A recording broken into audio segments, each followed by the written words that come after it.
Hello, welcome to today's webinar. I am Jihei Watson. I work here at Show It. We are so thankful that you're here with us today.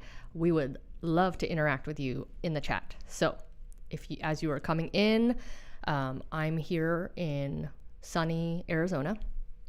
Our speaker today is Mike Pacchione. He is fantastic. He is currently in Portland. So tell us where you're from.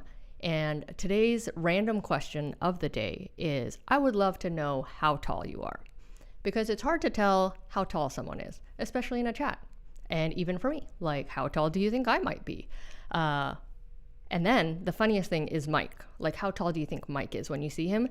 Especially when he's presenting. He's in his basement, in his office.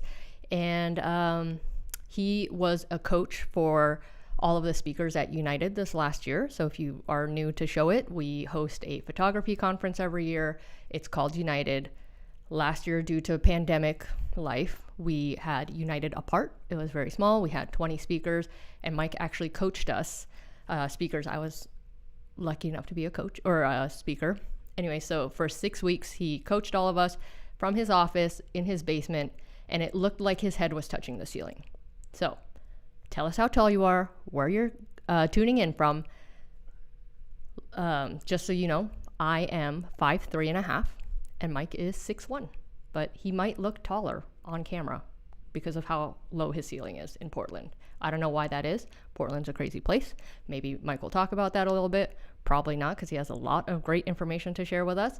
But jump in the chat. Let us know where you're from and how tall you are. We have Meredith, so sweet, joining in today. Meredith is awesome. She was actually also a speaker at United. Oh, Sarah Brown from Virginia, 5'5".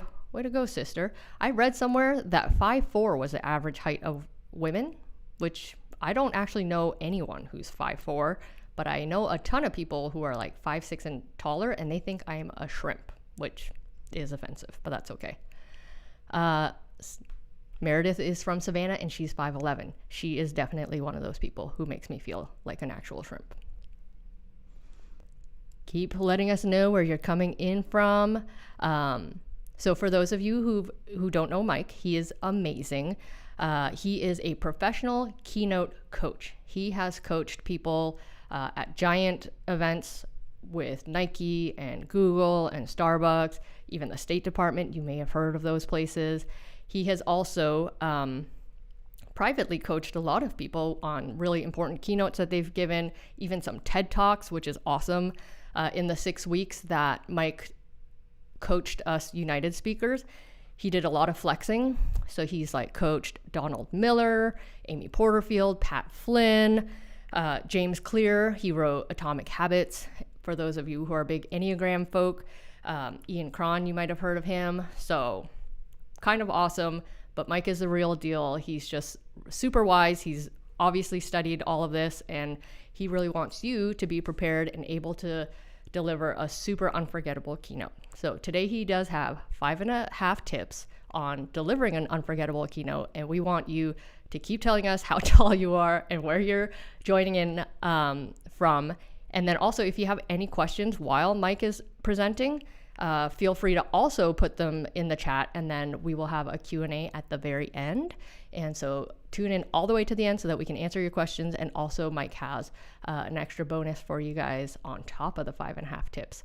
So thank you all for being here from Hawaii, from Maryland, from Alberta, Canada. Here we go, international. Love it. Oh yeah, we have a lot of 5'1", 5'2" sisters in here too. Love it. And someone's delivering a speech on March 25th. So you will not be nervous any longer, Tiffany. Mike is going to help you out. So get out your notebooks and your pens, and let's hear from Mike. That is quite a promise. You won't be nervous on March 25th. All right, pressure's on, Mike. Let's see what you can do.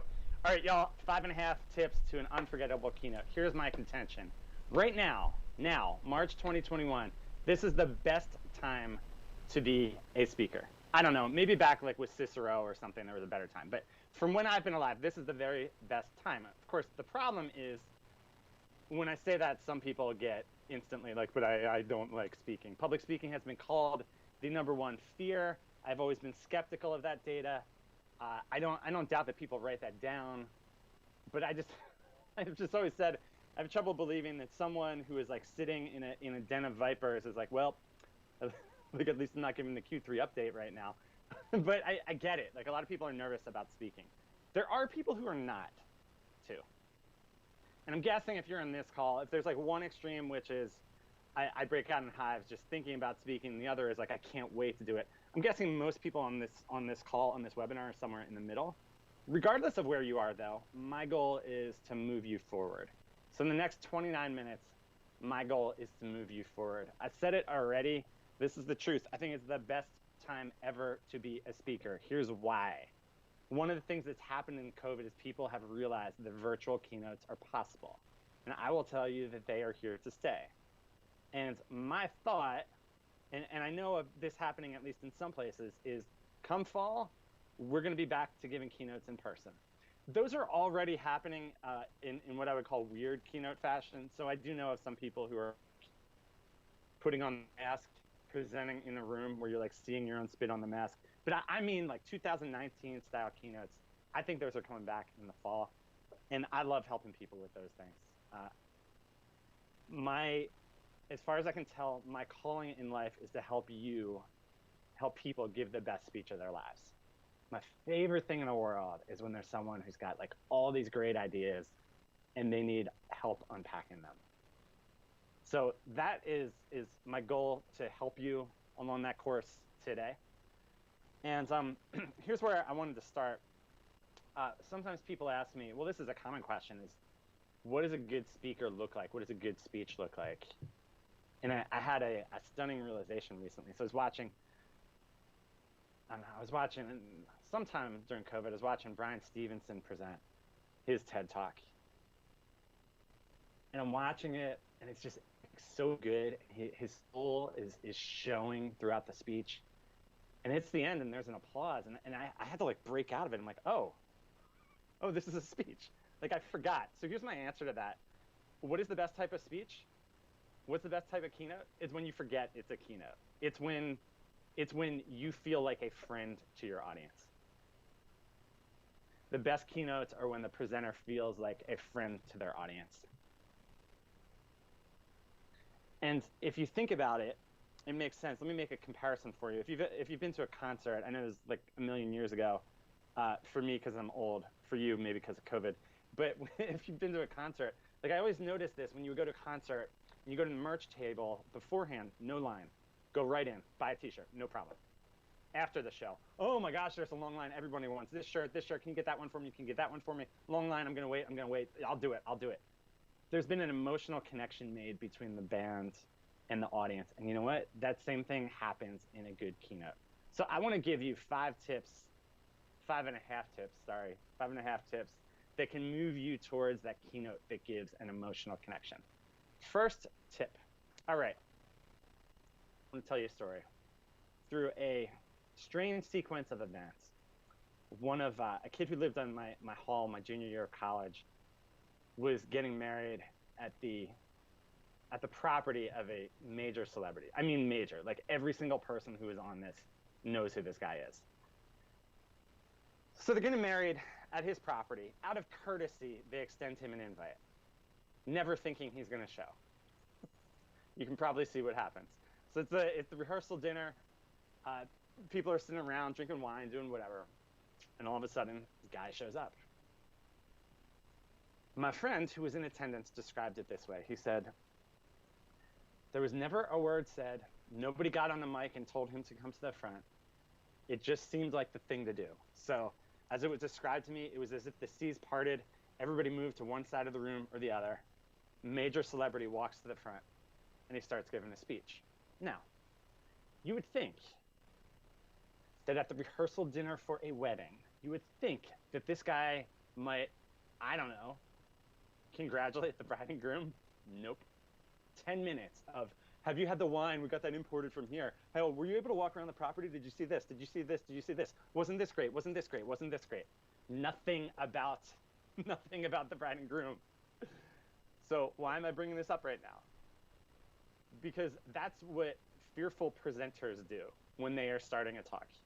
The fearful presenter talks about, metaphorically, talks about how great the wine is at the rehearsal dinner. And they never talk to the bride and groom. The confident presenter thinks about the audience, and I will tell you, the confident presenter pushes the audience into the pool. What I mean by that, the confident presenter, as soon as it starts, they're going for it. The very first sentence matters. So it's not, with the fearful presenter, the first sentence would be like, hey, I'm Mike. I live in Portland. I've coached this person, this person, this person, this person, and I've worked at this company, this company, this company, this company. I would start that way, even though Jihei already announced me that way. That's not what a confident presenter will do. A confident presenter will walk to the middle of the room. As soon as they hit the middle, they will spit out their first sentence. Some of my favorites. Joel Runyon, first sentence. So I was in Antarctica. Ooh, whoa. That's not Joel talking about growing up in Chicago and working for UPS and I did this, I did this, I did this, I did this. All of a sudden, pushed into the pool. It's like a movie that just starts. Josh Shipp, in his TED Talk, very first line, I became a master at the art of getting kicked out of foster homes. So no, hey, I'm Josh. I live in San Jose, and oh, it's nice to be here today. Nope, very first line. I became a master at the art of getting kicked out of foster homes. Then this guy, that's me. One of the keynotes I gave, I was proud of this as my first line. It's a humbling moment when you realize you've turned into an a-hole. Ooh, that's not the way keynotes start. Push the audience into the pool. Now, to be clear, it doesn't always have to be like that. Sometimes it's pushing them into the pool with a story. This is Tarzan Kay. She gave a keynote I saw once, and I love the way that she started it. So she's giving a keynote on negotiation. She tells a story of being in Bali. I don't know if this is still the case, but once upon a time in Bali, they didn't have prices on anything. So you would go into a store, and the person working there would just tell you a price, and then you would have to accept it or not. Based on how you negotiated, you would get a certain color bag. So you would get either a black bag, white bag, or black and white. And that's the merchant's way of communicating to other merchants. This guy's a great negotiator. This guy's a total sucker, somewhere in the middle. So if you did it well, you got a black bag. Tarzan tells that story to drop the audience into the main point about being a black bag negotiator. Push your audience into the pool. Push your audience into the pool. So a confident presenter will push their audience into the pool. Start the speech, even though it feels a little uncomfortable to you. The very first line, it matters. Push the audience into the pool. Tip number 2. I'm going to click to 2 slides in a row that are trying to communicate the same thing. My guess is that one of these will be more effective than the other. Here is version number 1.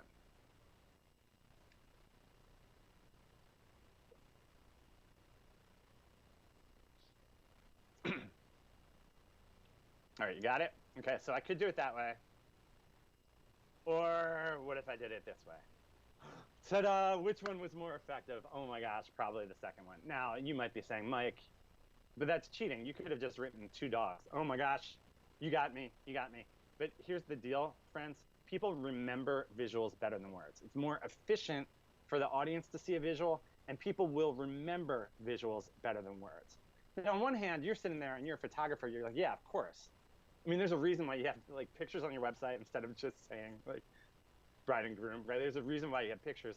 But I've been amazed at even people whose whole careers are spent on putting together visuals, whether that's a photographer or someone working in advertising, designer, and then their slides are all words. And usually that happens because you're scared you're going to forget something.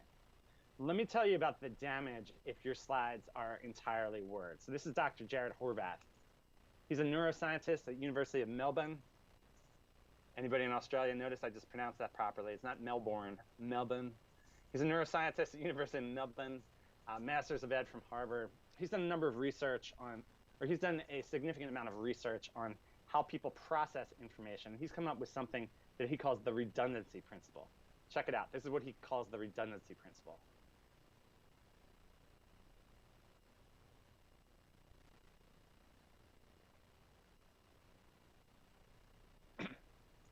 When you have a bunch of words on the screen and someone is talking at the same time, it's like 2 people talking. It's like 2 people talking to you. So the way that we should put slides together is we should treat them as if they are a billboard. Did you ever notice billboards don't have like lengthy text because people would crash? So billboards have to have a small amount of text, visuals. That's the way that we should treat slides. But most people do not treat slides that way. Metaphorically speaking, the slides for most people in most keynotes look something like this. And if you have a slide that looks like this, you actually do not have a slide. You have a big sign over the top of you that says, "Don't listen to what I am saying out loud." Texty slides are a problem. And if you're doing a virtual keynote, it's an even bigger problem in virtual presentations. So why is that? Because right now, if you're on this webinar, I'm guessing your phone is under a foot away from you. And if the same slide, same boring slide, same slide with a bunch of text that you can read faster than I can speak through, if that slide is up there, you're going for your phone, or you're going to watch TV, something else.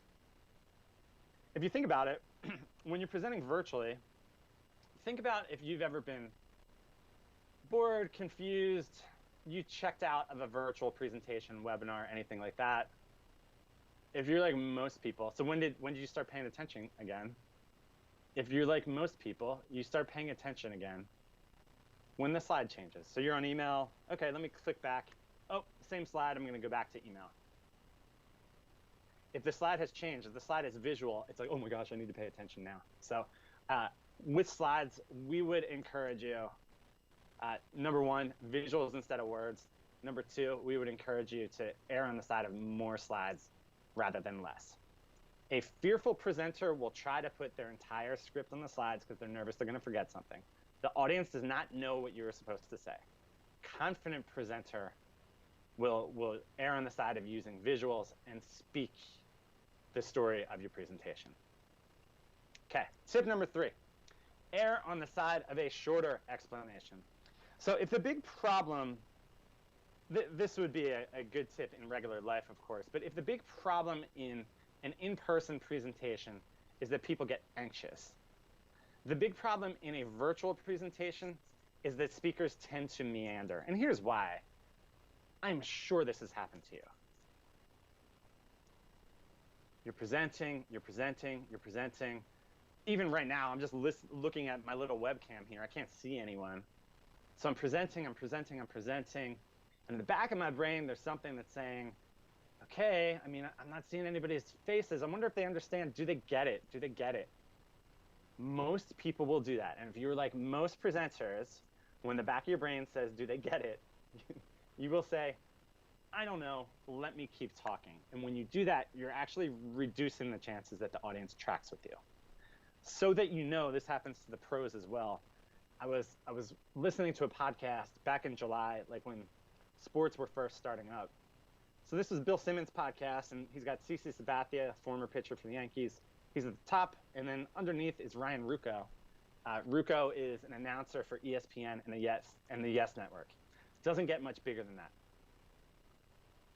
So they're talking about sports starting back up. They're talking about how broadcasters are doing with it. And Simmons, the host, he says, it feels to me like, man, these announcers are really overcompensating. It feels like, they're announcing in their own homes. They can't see the crowd. They can't see the action. It feels like they feel as though they have to fill the air and they have to keep talking. And Ruocco laughs. He's like, yeah, you're totally right. He said, I caught myself talking a couple times more than I normally would. And I talk a lot anyway. So this happens to people, and it will happen to you too if you don't rehearse this stuff and if you don't commit to erring on the side of a shorter explanation. Now, one of the ways that you can limit your explanation is to minimize the amount of notes that you have and commit to the notes. Like, this is literally what the notes I had on those previous slides were. That's it. Just a couple sentences, click, move on to the next slide. So that way, when you're sitting there and you're like, do they get it? I just confidently move forward, assume that they get it, assume I've done my job, I know what I'm doing, move on to the next slide instead of over-explaining. Said another way, I would encourage you, take a shallow dive. You can always go deeper if the audience needs you to. But it doesn't work the other way. What most people do, over-explain. Nobody is going to raise their hand and say, hey, that was too much. Can you give me 30% of that? Like, That will never happen. So take a shallow dive. You can always go deeper if requested. Along that same topic, let's give a bonus tip specific for visual, or specific for virtual keynotes. Talk fast. Yeah, I said it, talk fast. If I ask this question, how many words per minute do people say regular conversation? So you and me are just having coffee. Jihei and I are just having coffee. Regular people talk somewhere in the neighborhood of 130 to 150 per minute. It's regular. So if you just assume I get on stage, talk the same as I do in regular life, 130 to 150. Here's the problem. In regular life, there's a lot of other things going on. There's something between Jihei and I if we're having coffee that locks me in, that makes me present with her. Same thing doesn't happen with virtual. On virtual, 130 to 150 feels slow. Let me give you an example. Apple keynotes, I enjoy and I don't enjoy. Sometimes I have trouble because they're interrupted every 4 seconds with applause. So I wanted to run some calculations on this. The last time they had an in-person keynote was September 2019. This was one of their brand managers. He had about 2 minutes to talk, and he spoke 246 words in those 2 minutes. So that was like 129 words per minute. Felt like an eternity. Later on, another guy speaking. They call this guy Jaws. He spoke about 147 words a minute. So that's like on the high end of just normal conversation. So in real life, that would feel normal. But in the Apple keynote, it felt like an eternity. Now, let's compare that to what's happened in the best TED Talks. So take a look at the top 10 TED Talks. Almost all of them talk fast, but it doesn't feel fast over virtual. So like I ran the numbers on this, and this is just my own calculations. Most popular TED Talks, Sir Ken Robinson, he speaks at about 175 words a minute. Amy Cuddy is one of the top 10 TED Talks. She speaks at almost 180. Brene Brown, even in her like gentle southern drawl, she's speaking at 160 words a minute. Simon Sinek about 175. Tim Urban about 170. And that's with Tim Urban being really funny and he has to wait for people to laugh. Still talking about 170 words per minute. I felt like the real test for this, I'm like, okay, so what would be the real test? The real test would be someone who is talking for a long time. TED Talks are short, right? So someone who's talking for a long time and on a subject that's not automatically interesting. So there's this pastor in Tulsa, Michael Todd. And I watched, so he was the guest preacher, and he was talking about a book from the Old Testament. So these are like two things that will not lead to more people watching. I'm like, okay, well, let's see what Michael Todd does. And he speaks at about 170 words a minute for an entire hour. So think about that. 3 things working against him. Guest preacher, Old Testament, and it's about an hour, which an hour is a long time over virtual. And he's talking about 170 words a minute. More than 2 million people have watched that sermon. So I would tell you, aim for 165 words a minute. Now you're sitting there, you're like, okay, well, how am I timing this thing? Yeah, I wouldn't worry about like running the calculations, but what I mean is, as you're going, your tendency is to go slow. I would encourage you to go a little bit faster. There's a reason why people are able to listen to podcasts at like 1.5 speed. And what that also means for you is if you have the task of writing a 10-minute talk, 20-minute talk, like you don't get that many words. 10-minute talk is 1,600 words. 20-minute talk about 3,200. It's not that much. So if we talk faster, that lets us get more in. Now, some of you are sitting there like, hold up, Mike. Someone once told me that I talk too fast. That's not actually what they mean. They don't mean that you talk too fast, like too many words come out of your mouth. What they mean is you're not giving your audience a chance to catch up. So plenty of speakers speak like this. And the way that we actually, like if you got that email, you don't read it. So we want you to speak as if you're sending an email to someone. You would have an email with pauses. You would press return on that email. The same thing should be true as you speak. So pause, press return, end sentences. What most people will do when they're speaking is they're uncomfortable with ending sentences. So they will throw in all these extra words in there. It takes time, and this, and so, and then, like, so, And so talk fast, put a period at the end, catch your breath, start the next sentence. So on virtual especially, talk fast, but let your audience catch up. Talk fast, let your audience catch up. If it helps, I have found in advising people, instead of writing a paragraph, sometimes be beneficial to write the same thing out more like it was song lyrics. So instead of this, speak like this. Pause at the end of every sentence. Okay. Tip number 4. This is one of my favorites. Find the villain. Ooh, what does that mean?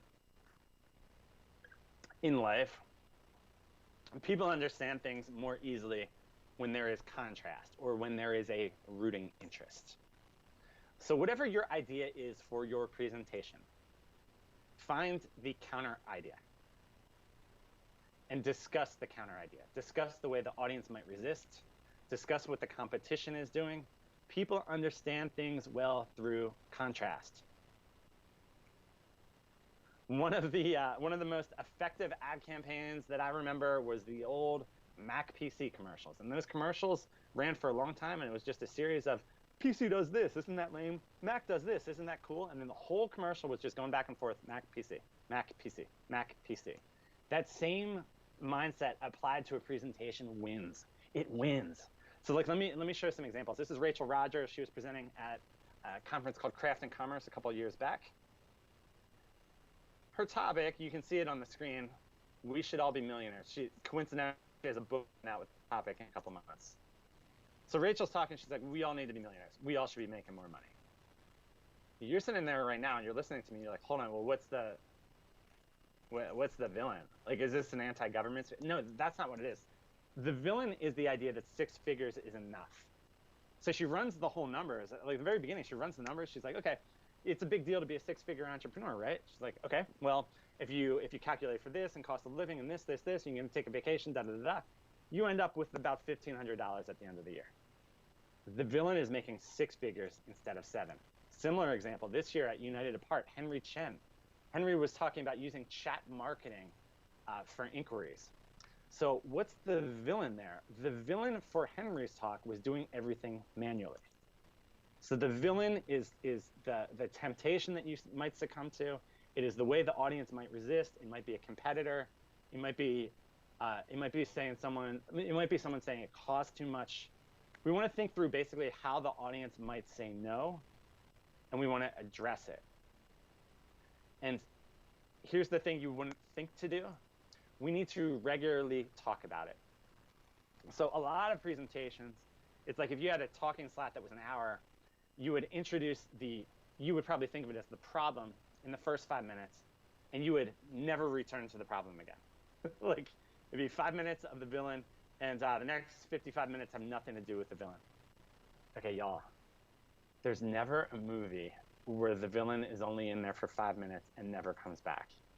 Like, you need to regularly talk about the villain and why your idea is better than the villain.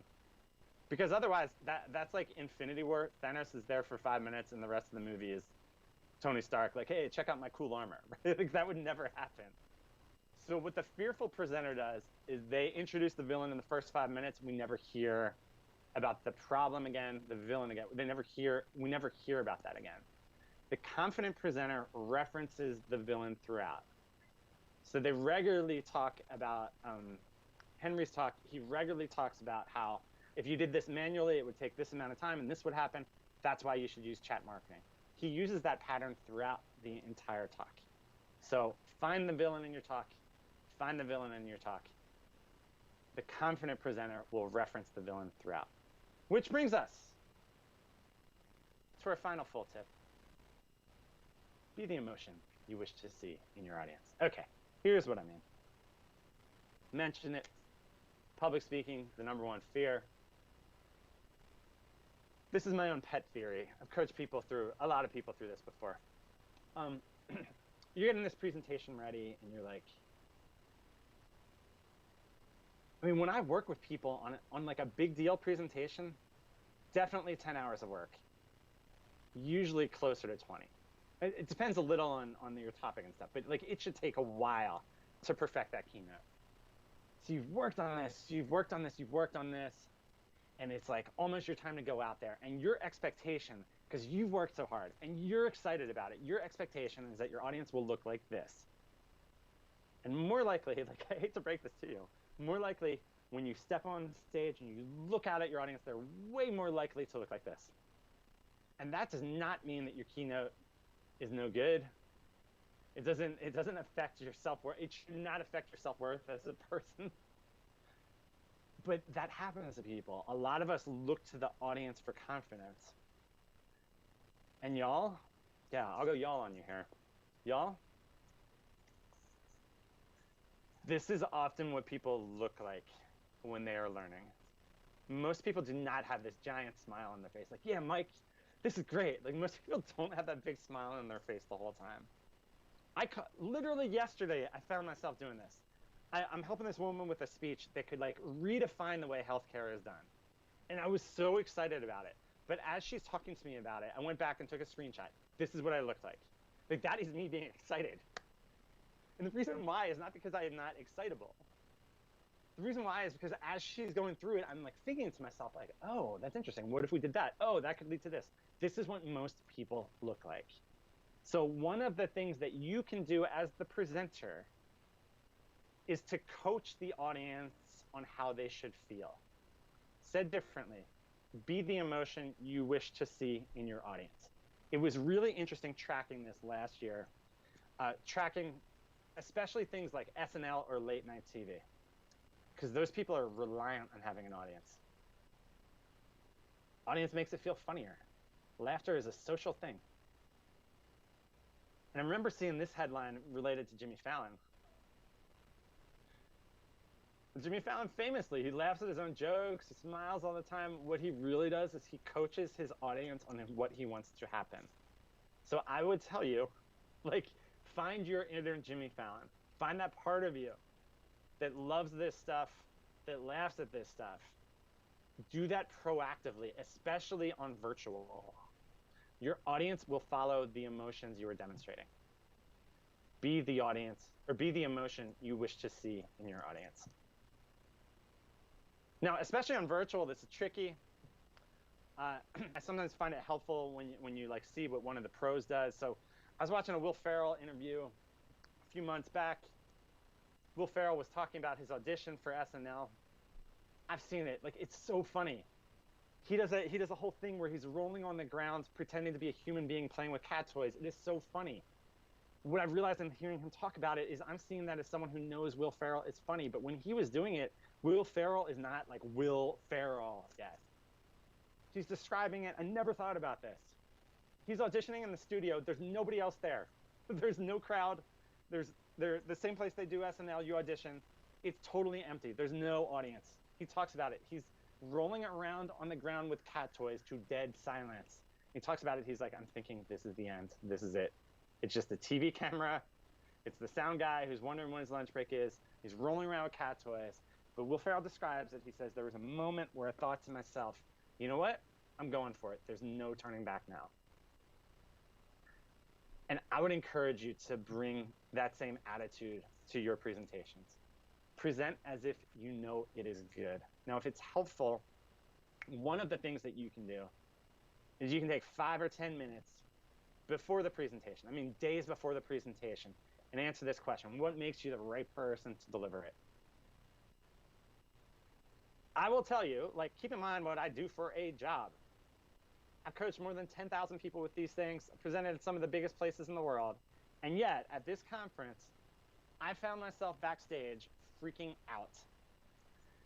Because when I heard who else was presenting, everybody else was a big deal, like a big deal. I mean, people who've been on Good Morning America. In fact, here's a better way of explaining it. Every other presenter at this conference was selling a book in the back of the room. And at the time, I did not even have my own website. And I had moments of like, oh my gosh, I should have asked to get out. I'm not worthy of being here. Somebody else should give this speech. No, Mike. I read my list. It's like, these stories that you're telling, you're the only one who can tell them. Think about what you do for a job. You were asked to present here. They want you to be here. When you walk in with that attitude, you can present as if you know it's good. And my friends, if you do that, it is the best. I'm 43 years old. It's been quite a while since I participated in any athletic event that has a crowd. And once you get a little bit older, there really aren't that many chances for applause. Presentations are one of them. And the best feeling is when you present, like you put it all together, you thought through your opening line, you thought about the villain, you intersperse the villain throughout, you did the slides the right way, the slides are visual. The best feeling in the world is you walk out there, you give that speech, like you put the work in to make it good, and you get the applause. And that is the best. And my friends, if you do even some of these things, you wind up with that applause, and it's the best. And so I did promise you 5.5 tips. My last half tip for you. I'm giving you a lot of tips. My last half tip for you. Nobody complains if you finish early. Nobody complains if you finish early. So I always encourage people to plan for it to take less time than the slot you've been allotted. And when you do all of these things, the possibilities are crazy. Jihei mentioned a lot of the, by the way, it's her word, flexes. Like, I'm always a little bashful about some of the people I've worked with. And those examples are awesome. Some of the ones that I get most excited about are people who are not, like, don't have books published, have not been on Good Morning America. And last year, or end of 2019, I worked with this guy, Brian, and he came to me and he said, it's like, Mike, I should not have said yes to this speaking gig. I've never spoken before. He's like in his 50s. He's like, I've never spoken before. I am not meant to be a speaker. I'm a pilot. We work with them. It's the day of the speech. By the way, I always get nervous the day of your speech. I have a lot invested. In some way, like, I often feel like I care more about your speech than you do. So it's the day of the speech. I'm like, afterwards, I know his speaking slide. I'm like sitting there. I'm like, okay, so right now Brian's going through point 1, point 2, point 3. Texting him that day. And he's not writing back. And I'm like, oh God, like what happened? Oh no, what's going on? And finally at night, he sends me this text. Mike has been nonstop since morning. It's too much to share. Based on feedback, I believe it was a 10 out of 10. One person came up to him afterwards and said it was the best talk he ever heard. He immediately was offered other speaking gigs. Like, people walked from the audience to him when he got off stage. Immediately was offered speaking gigs. Like, that stuff is actually possible. I know it's the #1 fear. I think it's because a lot of people don't know how to work with it. So I work with people on that stuff all the time. One of the things that Jihei and I were talking about, like, what would be a good bonus for people who are on this webinar. This is a great one. So stories are obviously really powerful in presentations. The #1 most popular TED Talk, Sir Ken Robinson. There's a free download on my site where I dissect some of the stories that he uses in there. And when you do these things, like, that applause actually is possible. It actually is possible. So I will leave this address up here for anybody who wants to download that. I love working with people on telling stories, on speeches. I love helping you get those great ideas out of your own head, passing them on to your audience. And with that, Jihei, I feel like this is a good time to answer questions that people have. What do you think? Yes. Yeah? Mike, that was so good. I mean, everyone was in it. I'm sure they were all writing a ton of stuff down. Really resonated with, like, one, finishing early. So that is good. I think when people go over, not only, I don't know, is the audience maybe tapped out, but also the people who are putting the conference on, who allotted you 10 minutes, they're probably like, we only gave you 10 minutes. Then you start hearing that Oscar music, right? And they want you to get off the stage. So that was a great tip. Yeah, not over explaining things. And even though you talk fast, it doesn't mean that you just ramble on. I think, you know, your point about meandering was a really good one, especially online.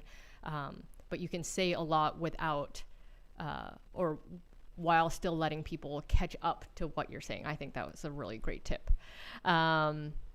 Terry, who was in our class too, she has a question. Hey, Terry.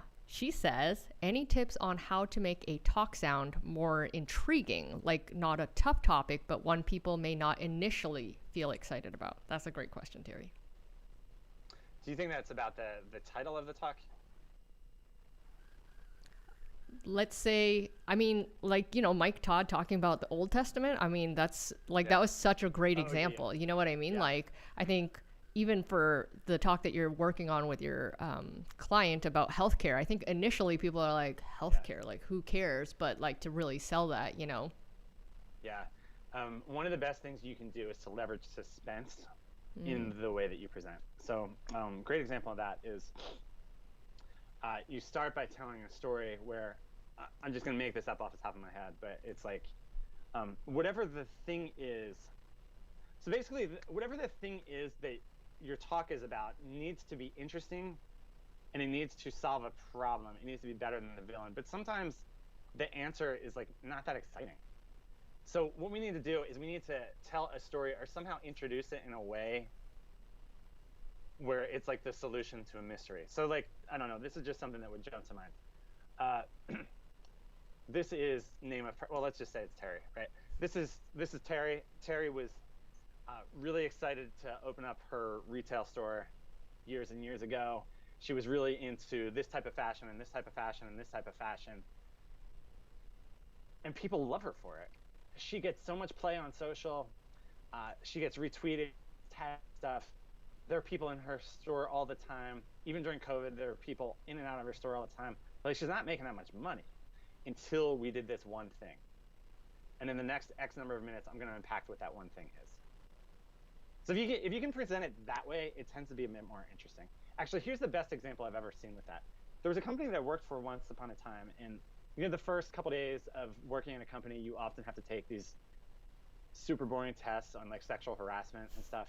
And there's utility to it, don't get me wrong, but I'm just saying, a lot of times, most trainings I've been on sexual harassment or something similar, they give you the most brazen example, and it's not helpful to you. It's like, they'll tell a story of like a guy smacking a girl on the butt. Like, is this sexual harassment? Like, obviously, but that's not helpful. What this company did is they had done research, and they'd found all these shades of gray examples. So they walk through the shades of gray, and then at the end of it, they say, what do you think? Was that sexual harassment or not? And all of a sudden, being involved as an audience member, and it's like a case that you have to solve, that's a really powerful technique. So good. Terry, I hope that was helpful in answering your question. That was good. Definitely. Leveraging suspense. So good. Tiffany has a question. She said, how many personal stories are too much in a 10-minute talk? Oh, in a 10-minute talk? My answer, it depends on what you mean by a story. But if we're talking like a full-on story with a beginning, middle, and end, in a 10-minute talk, I don't see how you can really do more than 2 of those effectively. Yeah. Now you can briefly reference things, and I would not categorize that as a story. But if we're talking a story where I'm going to explain to the audience, like I'm going to give them context, I'm gonna tell them about what I was thinking as we're going through the story, I don't see how you could do more than 2 of those effectively in a 10-minute talk. That's good. It's a good tip. We also have another great question.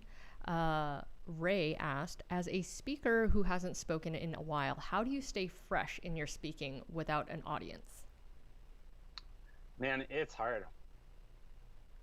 Because your natural inclination will be, it's the same thing to present to an audience as to not, and it's not remotely the same thing. And the people who treat it the same way are missing out. So Ray, here's what I would suggest for you. Get to rehearsal as soon as possible. Rehearse before the script is perfected. And start to cut out anything that feels remotely extraneous. I mean, it needs to be tight when it goes on virtual. Rehearse, because you need to get used to staring at this little camera. I don't do this, but I have heard it suggested to people, and this is a good idea. Sometimes it's helpful to put like pictures of friends or family right near your webcam so that it feels like you're presenting to someone.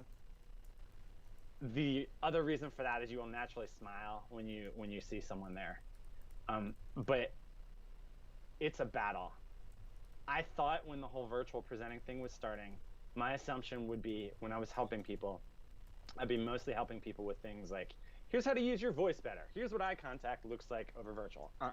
The biggest battle by far is I'm looking into this thing and I need to imagine that there are 100, 500,000 people on this call right now. To me, I'm just talking to nobody. That's what it feels like. That's great. And actually, let me give one other piece of tip. Jihei, I know you don't like this tip, but for some people it's helpful. Ray, I have found it helpful to, when you're rehearsing, rehearse with music. So I put on my pump-up mix. And the reason for that is because rehearsing is awkward. And if I put on my pump-up mix, it alleviates some of the like weird, why am I talking to nobody? And it also gives me more energy. And energy is a huge win, especially in a virtual talk. That's a good tip. You're right. I don't love that tip because it feels like too much, but I'm going to take your word for it that that's an actual helpful tip. And next time I have a talk, I will practice with music. For certain people, that's helpful. For other people, it makes them nervous. So don't do it if it makes you nervous. That's also a great tip. Good one, Mike. Okay, and I think we have one last question, which is a great one. It's from Maxine, and she says, how do I get rid of the vomit feeling before speaking to a crowd? Do I need to go to therapy? Do I need to picture them naked? What's your best tip to just chill? Great question. The vomit feeling is not necessarily a bad thing. If you think about your life, and Maxine, I don't know you, so I don't know what your life looks like, but many times in life, things that you care about produce the vomit feeling. If I was, I don't know, I'm just thinking about like when I proposed, my rehearsal dinner, the rehearsal for my wedding, the wedding itself. For all those things, it was just, oh, look, I have to do this thing today. Like the vomit feeling is actually telling you that something is at stake. So number one, I would tell you it's not necessarily a bad feeling. Now, there is a difference between I feel like I'm going to vomit and I don't remember what my name is versus I feel like I'm going to vomit, but if I really examine this is me being excited. So what we want to do is get you into that second category. And the best way there is to figure out a way to calm yourself down and to know what you are talking about. Figure out a way to calm yourself down. I would say some of the following things are helpful. Number one, almost all of the time your audience is rooting for you. I suppose if you're a politician, it might not be true, but like if this is Maxine Wald, right? Like that's probably not the Maxine that's on this. But unless you're a politician, your audience is almost always rooting for you. Nobody's sitting there like, I hope Maxine gives me a boring presentation. Like that's not happening. So know that your audience is rooting for you. That's one thing that's helpful. Nervousness usually shows up in breathing. So if you can, like I'd almost say take a yoga class and try to insert some of that into your presentation. Give yourself specific places where you breathe. That tends to be helpful. The last thing I'll say, so again, knowing your stuff is really helpful. But the last thing I'll say is, you don't have to feel that way. I remember 2 years ago, this was before the best speech I've ever given in my life. I've never been more present with the audience than I was for that one. And part of the reason why is because I mean, I was feeling nervous. I'm literally like, I've got my headphones on, I'm like trying to get all psyched up, and I'm feeling nervous. And I had this moment where I said to myself, I think I'm just nervous because people say you have to be nervous. And this is actually a feeling of excitement right now. Again, to use the sports analogy, it was like, I can't wait to go out on the court. So Maxine, hopefully there's something in there that is helpful. And if you're like, I need more than that, feel free to drop me an email and I'm happy to help you out.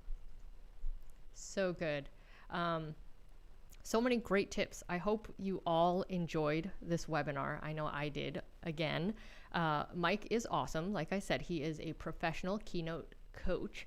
And so you can contact him you can find him at his website, which is miketalks.co. He also has the link for the bonus that he has on how to use stories in your keynote to make it more unforgettable and relatable.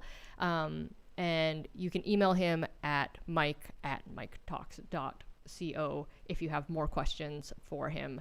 He also has a newsletter that you can get on and get tips from him. I know someone in here, I think it was Ashley is already subscribed to your newsletter. So, and she thinks they're great. So good job, Mike. But yeah, he's awesome. And we are just so thankful for your time coming on and just sharing all of these great tips. I hope that everyone who has a talk coming up, that you feel excited. You can feel nervous, but also feel excited. And just all of these tips, just absolutely fantastic. So go back, listen to it again and again to pump yourself up. And remember that we're all cheering for you and your audience is cheering for you. So it's going to be great. Your audience loves you. They want you to do well. And guess what? So does Jihei.